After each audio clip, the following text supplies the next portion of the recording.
Hey there, I'm the MadCatster. Am I glad to see you here? Well, the Ace family has had its share of financial difficulties. They've also seemed to have a revolving door of automobiles that they've either purchased or leased or rented, God knows what. I just read an article saying that Austin McBroom just bought an orange Lamborghini, and I know they had an orange car before, but this is an article that just appeared. I think there's something shady going on. I'm going to explain it to you in just a minute, so buckle up and let's go.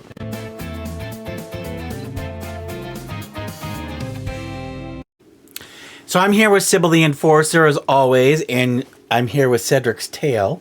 He's being a bit of a nudge today, but Sybil says it's the end of the year. Half of you are not subscribed.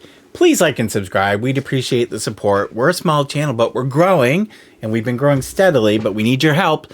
So please hit the subscribe button, the like button. I'd appreciate it. The Ace family has had a love and hate affair with automobiles. We've seen they've had a Bentley, they've had a Tesla, they've had a Rolls Royce, they've had a Range Rover, they've got, several different vehicles, and we know that they've had some pitfalls with those vehicles, like the fact that that darn Tesla is never charged, as Catherine has told us. Because a Tesla never is charged. Oh my God. There's an article that just appeared claiming that Austin has gone out and splurged on himself and bought himself this particular orange Lamborghini, and that he's so successful, blah, blah, blah. And I want you guys to tell me what you think. And I'm going to show you first the article, and then we're going to talk about the cars. Okay, so here's the article, and the article's dated December 19th. So, like I said, just a few days ago.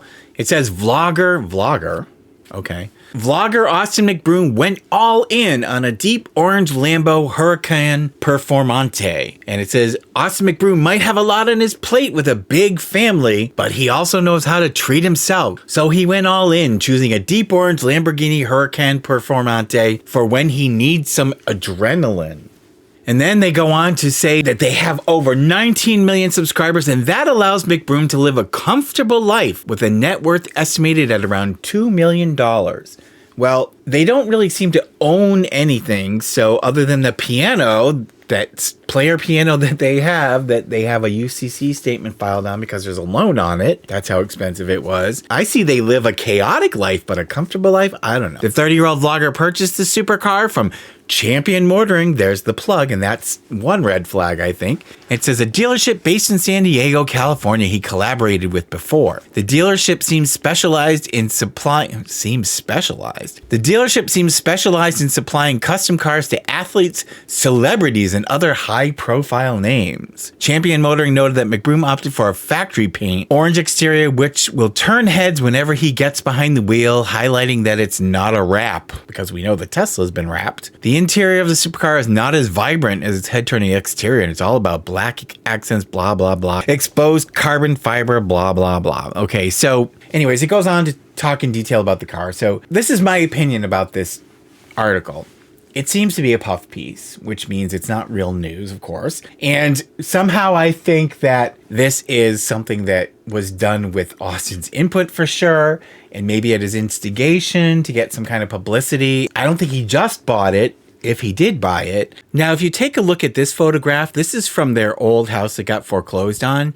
You'll see that there's what looks to me to be the same orange Lamborghini in the driveway with Austin sitting on it.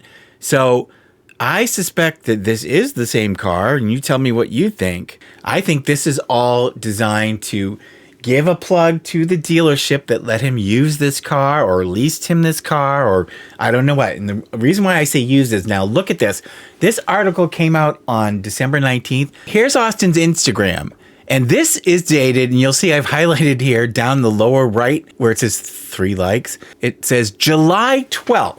Okay, so he didn't just buy it. This is why I think this whole collaboration came about. If you look up above, it says Austin McBroom pulling up to the press conference like tune in September 10th. This, I believe, then is from July 12th of 2022, and he's talking September 10th. So the press conference I believe he's referencing is for Social Gloves 2, that dismal flop of a second boxing event that he put on. And clearly he's doing this because he wants to put on a show when he pulls up to the press conference, which I also thought was a bust. But it looks like he did this as a promo to have something flashy to pull up to the press conference in. So 5 months ago. And yet this article is claiming he just bought it. So this is what the question I asked myself.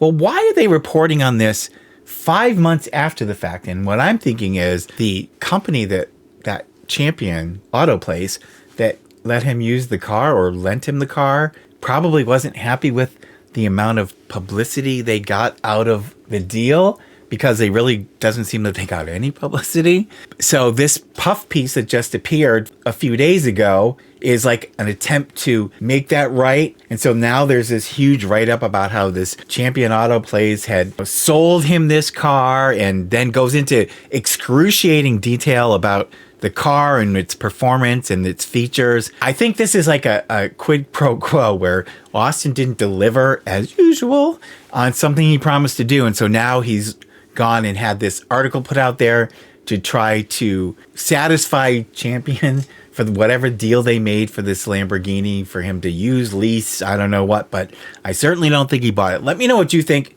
down in the comments down below, what you think this situation's all about. But I think it's pretty clear. So, we know that they've had issues where they've had their Tesla that was wrapped and then the kids unwrapped it. And I think it may have gotten wrapped again, but I'm pretty sure it's a lease. But Catherine complained about how nobody ever charges it. And so she had to go and get a Rolls Royce SUV because they didn't have enough room in any of their other vehicles for them all to go. So tell me if you think I'm wrong, but this is how I think it goes. So you have a Rolls Royce SUV that's earmarked for running errands with the family. So everybody needs one of those. Then you have a Tesla, which apparently is just for Catherine's use. And I think that's probably just for going like to the spa or the salon. Then you have a Lamborghini, which I guess is for when Austin's feeling inadequate and needs a burst of adrenaline. And that's something that you use to go to press conferences with. So I think those are like, each car, it's sort of like each car has its own purpose. That's certainly justifiable in my mind why you need all these luxury cars. Is one isn't big enough, one isn't ever charged, and one you need because you don't feel adequate as a man and you need to give yourself a boost. So in short, I think that's what it all sums up to. But let me know what you think down below. I'd like to know your comments and thoughts. So I want to thank all of you who have supported the channel all year as we're coming to the end of 2022. And this is really my family channel, me and the 15 cats. And so I'm starting to think, well, maybe we need to start doing some prank videos. Like I could do the prank where Sybil throws up on my pillow and leaves me a nice hairball.